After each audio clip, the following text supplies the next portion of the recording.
Le voyage continue. Tout de suite, on fait escale à New Delhi. Parce qu'en Inde, vous vous en doutez peut-être, on pratique une médecine traditionnelle qui a fait ses preuves depuis des millénaires.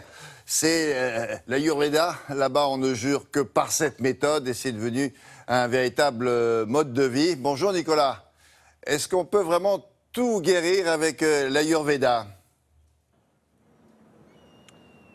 Oui, bonjour William, absolument. Selon ses plus fervents défenseurs, l'Ayurveda pourrait guérir des maladies telles que le cancer ou encore le VIH. C'est vous dire à quel point cette médecine est prise très au sérieux ici. Elle fait vraiment partie du patrimoine indien. Et elle a depuis peu même un ministère propre qui subventionne des hôpitaux spécialisés. Les traitements sont donc presque gratuits. L'Ayurveda, ce sont avant tout des traitements préventifs, couplés souvent à du yoga. Et comme vous allez le voir dans ce reportage signé Amanda Jacquel et Manoé David, elle attire de plus en plus une clientèle venue du monde entier. Quelques gouttes d'huile dans les cheveux, relâchez la tension, frictionnez. Ce massage à 4 mains, c'est de l'Ayurveda.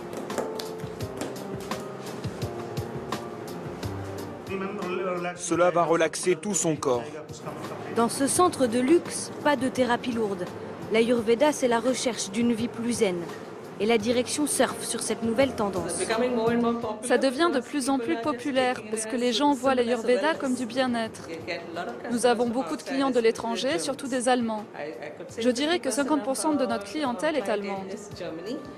Aucun produit chimique, aucun excitant, du 100% naturel. C'est ce qui attire le client. Ce commerce est lucratif. Huile, savon, shampoing ou encore produits alimentaires sont proposés à la vente. Voici une tisane. Il n'y a pas de caféine, pas de théine. Nous la donnons à tous nos clients après leur massage pour qu'ils se régénèrent aussi de l'intérieur et qu'ils se sentent totalement réchauffés. À côté de la simple détente, l'Ayurveda en Inde, c'est aussi une médecine traditionnelle et grand public. 1500 Indiens se rendent tous les jours dans cet hôpital pour être soignés. Le docteur Gupta prodigue des thérapies qui traitent selon lui les douleurs physiques comme psychiques.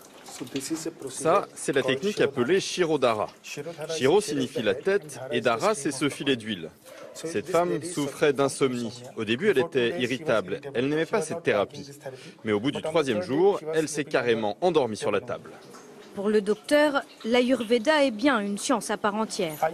L'Ayurveda est fait de 2 mots. Ayu, qui est la vie, et Veda, la connaissance. Ayurveda, c'est donc la connaissance de la vie. La vie comprend le corps, l'esprit, mais aussi l'âme.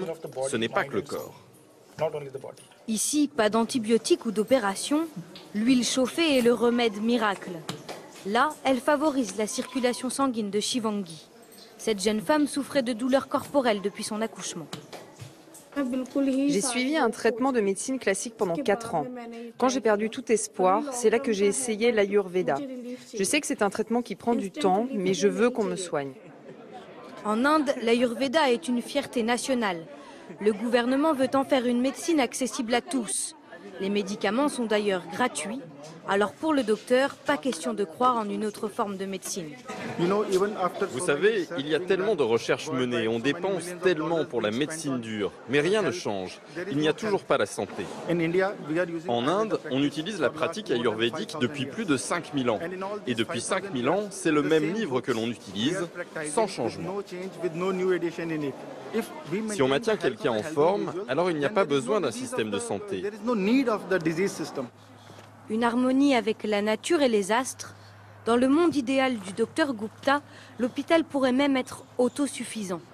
Il a d'ailleurs créé un jardin à l'arrière du bâtiment où il cultive ses plantes médicinales.